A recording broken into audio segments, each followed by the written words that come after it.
The ghost of ECOT still haunts.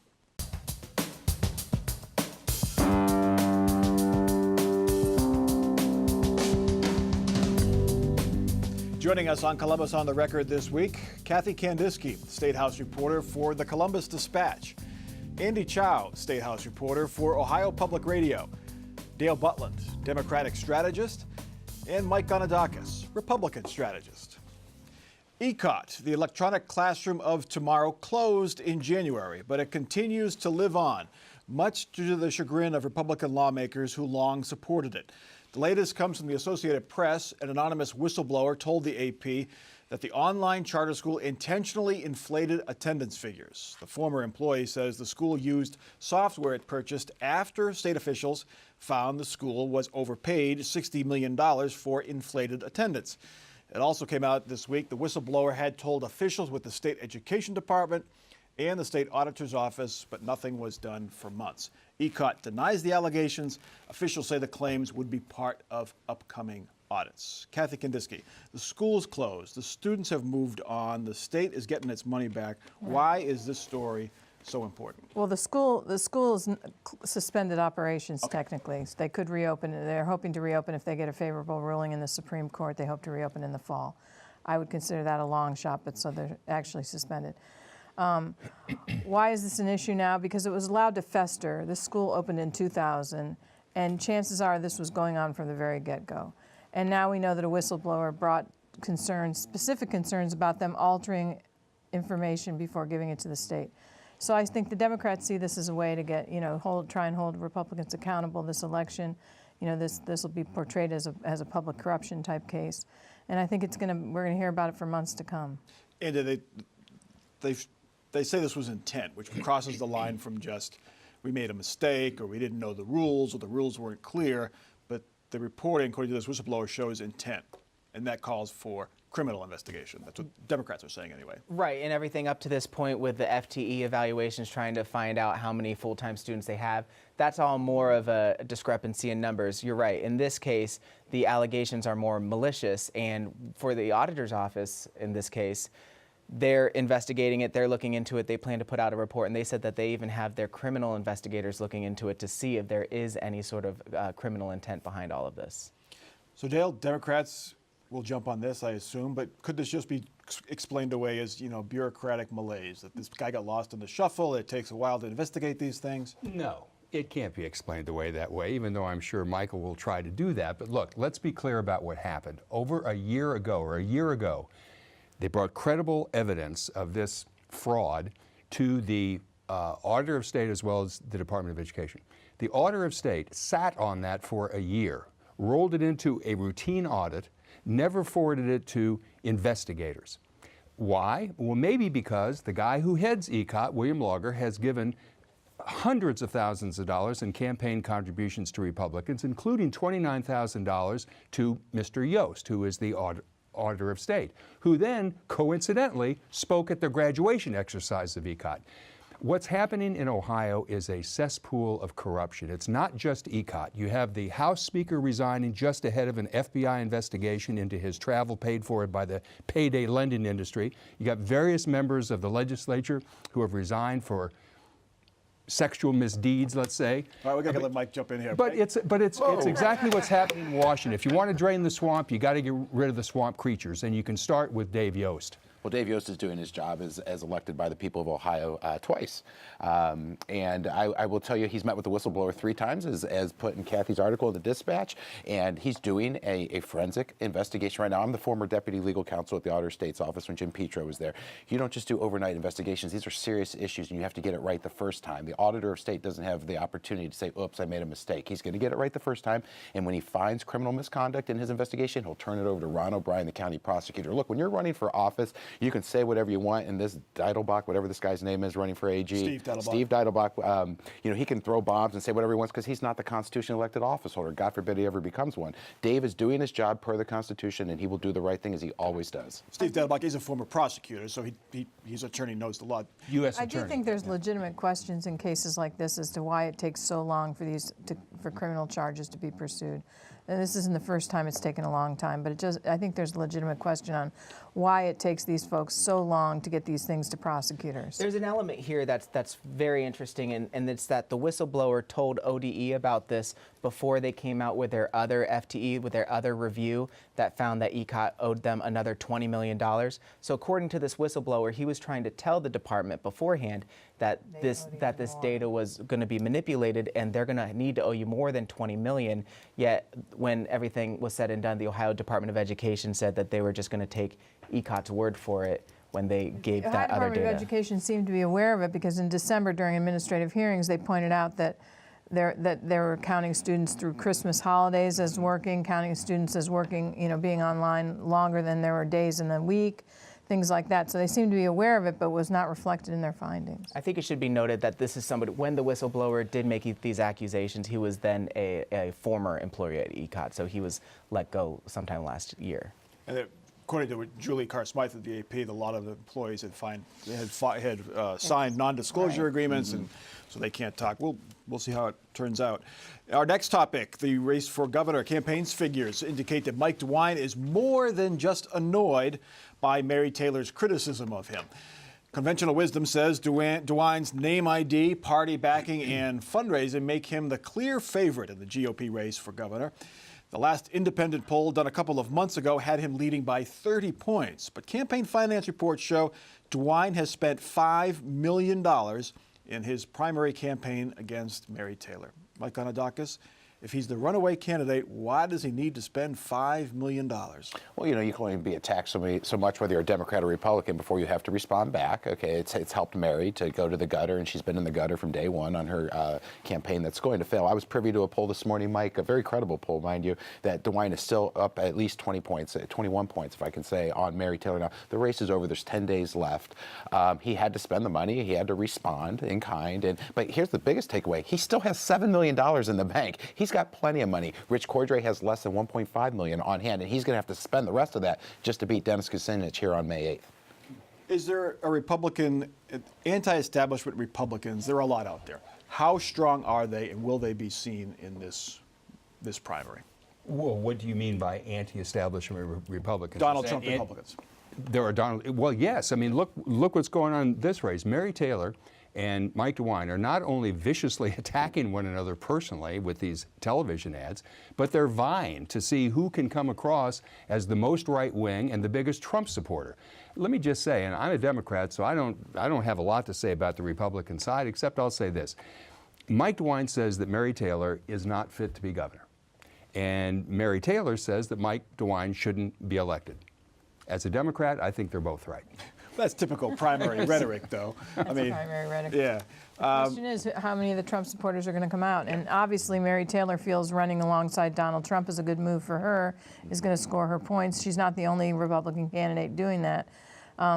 I'm just not, it might work in the primary, but then whoever wins the primary is going to have to do a big pivot for the general election. I think you run the risk. If you're DeWine, you run the risk. If you don't say anything at all, then you're letting Mary Taylor's message seep into a lot of voters, and that can carry over into the general election. So maybe he's doing less of this just for the primary and more to just retain some of those voters to carry over. Into Why go so harshly negative, though, Mike? He did run one minute-long positive ad that was very good, very well received. But most of his ads have been negative and downright nasty, calling Mary Taylor phony, two-faced, a slacker.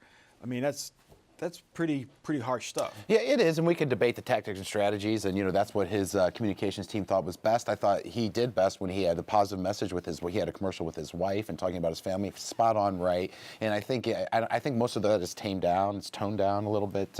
Look, May 8th can't come fast enough for both sides of the aisle, and at the end of the day, Mike DeWine is going to be our nominee. He's going to have a war chest full of money, and he's going to have support from the President of the United States. Let me make one comment, Mike, going back to what you said, the way you started this thing about the anti-establishment Republicans. Brent Larkin, who's the dean of the editorial writers here in this state. Writes for the Plain Dealer. Writes for the Plain Dealer, was the editorial page editor there for 25 years. He did a column this week that was really interesting. And what he said is that historically speaking, in Ohio, whether you look at Taft or Voinovich or Rhodes, any of them, you had moderate Republicans. That was always the path to victory in Ohio for the Republican Party. That party is now dead. It has been taken over completely and wholly by Donald Trump. But if Mike DeWine wins, that would hold true then. The moderate Republican would win if he wins the primary. Well, Exactly. You're exactly right. except Mike DeWine is sucking up as much as he can to Donald Trump and to that wing of the party. Well, he's screwed. He's drifting a little that way. He hasn't gone quite the full Mary Taylor yet. I mean, he's not carrying He's guns not to running rallies ads and with things Trump like and that. all, I don't think.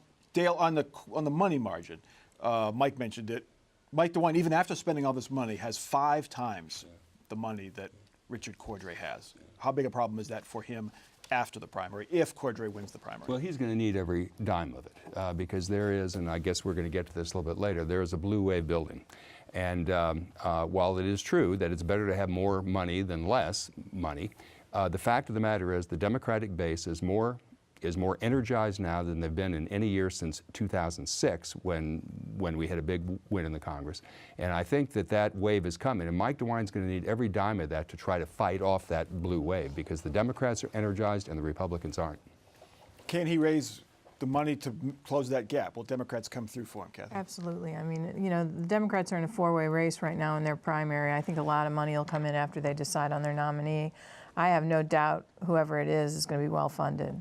I think it's typical. You usually expect the Republican nominee to have more money in the war chest than a Democratic candidate who's relying on a lot of grassroots efforts in the Plus, first DeWine's place. been in office for a long time, been raising. I mean, you know, he's been in office quite a long time, so you know, we would expect him to kind of be the leader in fundraising. I would say, though, if the polling comes out and Rich Cordray's 10, 12 points behind Mike consistently throughout the summer, the money is not going to come pouring in from national because they're going to need that money for Sherrod Brown. They're going to need it for other hopeful pickups across the country for that blue wave. So there's no shoo-in that Cordray's going to get money if he can't perform. Is Dennis Kucinich still? Does he still have a shot? He said this week he's going to return that $20,000 he got from that pro-Syrian group. He says he didn't know their stance on Assad. It was a bump in the road. Really, is not relevant to being governor of Ohio, but it still made some headlines and got people talking.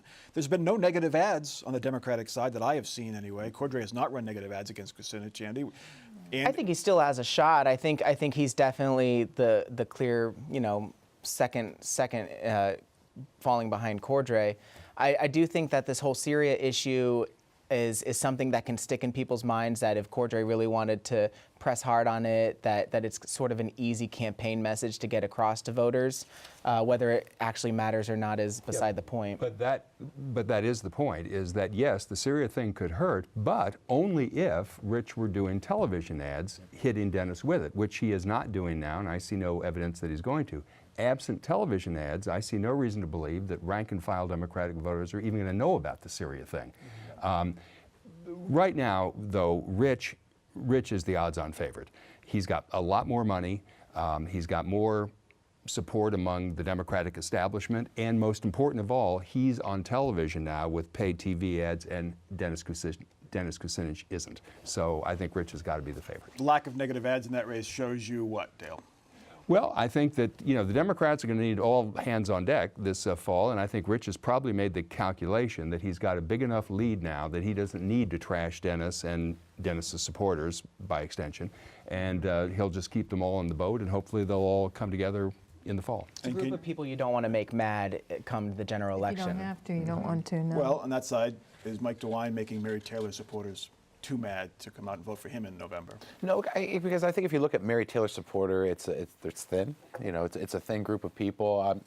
God bless them, vote for whoever you want. But at the end of the day, if the choice is Rich Cordray, Dennis Kucinich, or Mike DeWine, it's going to be an easy decision for those Mary Taylor supporters. It's going to be Mike DeWine. Okay. With his modest gun control package resting comfortably at the State House, Governor Kasich this week took matters into his own hands. He ordered a review, a study, to see which, if any, local officials are failing to timely report crime convictions and sentences to the National Instant Criminal Background Check System. The NIC system is used for gun background checks. Investigators have found some agencies take months to report the information. We got a case here in Ohio where this data is not being reported. So you have people who are felons who, with the data not being put into the NIC system, people who have no business having guns have these guns. Some gun rights activists immediately criticized the governor. Mary Taylor was one of them. Also, a state rep from Southwest Ohio urged sheriffs to ignore the governor. Andy Chow, this was a big to-do. Andy Ginther was there. It was a big press conference. But all he basically said was, hey, would you look at that? That was the executive order. you It know? definitely got him on camera, right? Yeah. So I mean, the thing here is that he has his legislative agenda. He has these bills that he wants to get through that extend gun control measures. That's what he wants. And he essentially said at the press conference, listen, this is just one thing that I think we could do. And I think this can also push my legislative agenda forward. This came out because the Cincinnati Enquirer did a study that said 90 different courts around the state had gone months without reporting. So there are 90 entities that are not putting this information into the system. People who should not be getting guns need to be on that system. So the thing is here, this is an executive order. It doesn't really hold any power of law. It doesn't force anybody to do anything better. Well, he was basically telling people to follow the law, wasn't Right, he? I yeah. mean, isn't that pretty much what it was? And that would be my point. If any proof were needed about how much of a cult the gun lobby and its candidates have become, this is it. All Kasich is doing is asking localities to provide the information that current law says they're already supposed to provide to make sure people who don't have guns don't get them. There were just a few that came out and said this, I think. Yeah, Including candidate for governor, but also. So, and understand, apart from the fact, but what they're saying is this somehow infringes on their Second Amendment. Leave aside the fact that the late Justice Scalia himself said that the Second Amendment does not confer a right for anybody to carry any gun they want, for any purpose they want, anywhere they want. Leave that aside. The NRA itself, remember after the Parkland shooting, when they had the town hall meeting down there, the spokesman for the NRA said, what we need to do is enforce existing laws. We need to fix NICS. Well, that's what Kasich's talking about doing, and the gun lobby is saying, oh, that's is an infringement on our rights. Saying don't follow the law. Right. is Mike, what they're do saying. gun rights activists lose some credibility when they come out and say this is infringing on our Second Amendment, when they are saying just follow the current laws now, don't make new laws? Yeah, that's common sense. I think it's one misguided state rep that's taking all the oxygen out of the room that said this, and a unique sheriff. Mary but- Taylor, who also criticized this move. Okay, 3. We're at 3 now. 11.9 million people. But We're at not, 3. not gun lobbyists. These are represented. Yeah. Right. These are right. So I'm not sure the gun lobby has come out and opposed They haven't. this. They haven't. The NRA's Buckeye Firearm has not come out and said anything negative on the executive order, which is different than the legislation. So at the end of the day, these courts, the 90-some courts Andy mentioned here, they're made up of Democrat judges, Republican judges, Democrat clerk of courts, Republican clerk of courts. Do your job. If you have to report it, do it. Lives are on the line. That's all the governor said. Do we know why there's a delay? Is it just paperwork, or is it Well, intentional? Is it? different entities have said that's technology problems, that they're having issues trying to enter it. They're saying there's staffing problems, and I think they're saying that there's money problems, that they're underfunded and they can't do the job that they need to be done. Different reports say that when the state has asked if they would like some help from the state, I guess these entities have said, no, we can do it on her own. So, Kathy, the governor said this week if his gun proposals were put to a vote at the State House, that they would pass. Would they pass, do you think? I think if his gun proposals were put to a vote, I think if they were going to pass, they would have already been put to a vote. I mean, I just. Yeah. and there's not a lot of political will. The Senate president has said that he doesn't think that all these bills are going to be passed in one big standalone bill. So why not put them up there on for a vote and just let them fail? What's the harm in that? There's a primary in 2 weeks, and People don't want to be on the record. they don't want to be on the record one way or the other. In a general election in 6 months, where guns is going to be a major issue. Yeah. So that's what it is. They don't want, even though you're strongly a gun rights rep, say, which most of the Republicans at the State House are, they don't want to have to take this vote to strengthen their position. Well, they might. Those folks might, but overall, they don't want to. Also, to get into the weeds about the process, usually if you don't want to vote for something, you just don't hold a vote on it. They don't send it to a committee or to the floor to vote no against something. I think this is more about Kasich trying to get attention for whatever he's going to next in life. Yes. All right. The race for governor has overshadowed congressional races this primary season, but there's a lot going on there. We're seeing more and more ads on TV, of course. The many candidates are jockeying for position. There are 18 running for Pat Tiberi's old seat. Democrats hope to flip that seat, and maybe a few others in Ohio, despite the fact that the congressional districts are drawn to heavily favor Republicans. Dale Butland, the 12th district is still a +7. So the Republicans, all things being equal, have a 7-point lead in that in that race on a generic ballot. Do you think Democrats can capture that seat? Well, I think we got a shot. In fact, I think the 12th and the 7th are the two districts in Ohio where we may have the best chance of flipping them from red to blue. There's so many candidates, so in this 12th district, we're at 18, 20 candidates there. In fact, on the drive over here today, I saw a bumper sticker on a car that said, "Honk if you're not running for Congress in the 12th district." but be That was Pat Tiberi's car. But be that as it may, the 12th has some things that are hopeful for Democrats. Number one, there's no incumbent. It is an open seat. Second, it's the most affluent and highly educated district in the state, which means it fits the profile of those other districts around the country where we managed to win this year. And then third, of course, it's a district that Trump only won by 11. Having said all that, it's still a heavy lift. But if we catch a break, and the Republicans nominate, they have a big number of people running too. If they nominate somebody to the right of Genghis Khan, like this Melanie Lengerin or whatever her name is, then I think we've got a shot, whether we nominate Danny O'Connor or Zach Scott.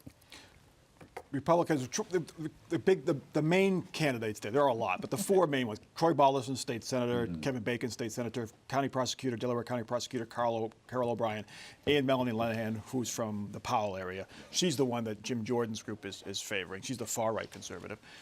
Who wins that? Well, if it's a low voter turnout and just the base shows up, Melanie Lenahan will probably win the race with the backing of Jim Jordan and the Club for Growth. I think there'll be more voter turnout for Kevin Bacon in Franklin County, but I think it's a three-person race: Balderson, Bacon, or Melanie Lenahan. One of those three will be the nominee. As Dale said, Trump won the district by 11 points. Cook report came out today and went from leans R to toss-up, so put that in the For What It's Worth column. I saw that today before coming over here to tape, but I still think at the end of the day, if it's one of those three, we'll hold the seat. It's going to be tough. Steve Stivers is going to pour a lot of money into this race because he's in charge of all the Republican money, and it's his backyard. It's right here. His reputation's on the line, too. He's not going to lose the Tiberi seat.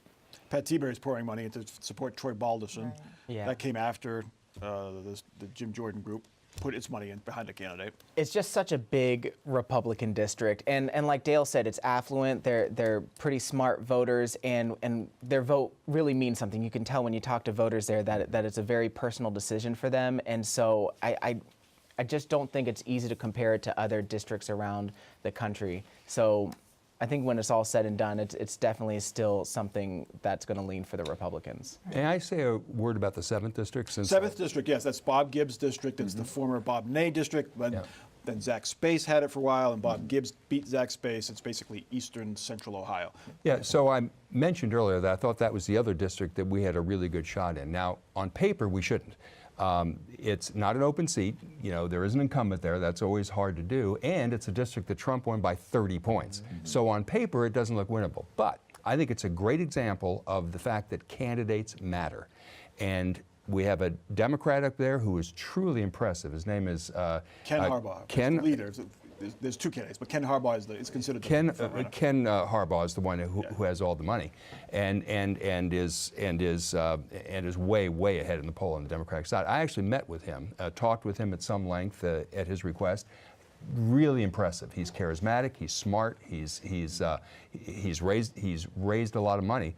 So, and by the way, if Bob Gibbs were not worried about him, he wouldn't be trying to pull a page out of the Claire McCaskill playbook out of Missouri from a few years ago and try to pump up Ken Harbaugh's opponent in the Democratic primary. I don't disagree with anything Dale said as it relates to Mr. Harbaugh. I'm sure he's a great person. I've never met him, but Bob Gibbs has been there since 2010. He won in 2016 with 64% of the vote. He has a 10-to-1 money advantage right now on Harbaugh. It's going to be extremely difficult for Bob Gibbs not to hold on to that seat. I think he's going to hold it. We're going to hold the 12th as well. Can a Harbaugh win in Ohio? No. Well, he hasn't so far. I mean, it's going to be, just think about it. You talk names matter, and there's a Harbaugh. I don't know. But he is a veteran. He has the same pedigree as the guy in Pennsylvania who won a Republican district, veteran, moderate conservative, Democrat. Has this personality of kind of like a blue-collar, hard-working sort of guy, and I think that matters a lot in a district like the 7th. All right, let's get to our final off-the-record parting shots. Mike Gatadakis, you're up first. NPR did an amazing story this week about all these high-paying trade jobs, at least $50,000 a year, that are being unfilled in Ohio and across the nation. Ohio parents, you do not need to go into debt sending your kids to Ohio State, where they get a 4-year bachelor degree and work as a bartender at Easton. go into these trades, make a great career, open your own business. Ohio State four-year degrees aren't for everybody. Yep. This week, an NCAA task force released a report designed to end the corruption in big-time college basketball, but its recommendations, including ending the so-called one-and-done situation, is not going to work. Because the deeper problem is that players make far more money for their schools than they receive in compensation through their scholarships. And unless and until the NCAA addresses that problem, you're always going to have this corruption. Andy. House Republicans have scheduled a vote to vote for a new Speaker of the House in the next 2 weeks. In the meantime, there are no committee meetings scheduled for next week. It seems like they're a little wayward with no direction going into the summer break. And Kathy. I was going to talk about ECOT. We kind of talked a lot about this, but if you don't know it, electronic classroom tomorrow, you're going to be hearing a lot about it. The Democrats are going to bring it up as a big issue, and I'm not sure it's going to be enough to tumble some of these seats we talked about. We'll see. All right. I'll end with a plug for our political podcast, WOSU's political podcast, with the funny name Snollygoster, which is defined as a shrewd politician. Each week, we take a shrewd but fun look at Ohio politics, which includes a GPS tracking device on our traveling governor. Check it out wherever you get your podcast. That is Columbus on the Record for this week. Check us out elsewhere online. We're on Facebook, we're on Twitter, and you can see each episode on demand at our website, wosu.org/COTR. For our crew and for our panel, I'm Mike Thompson. Have a good week.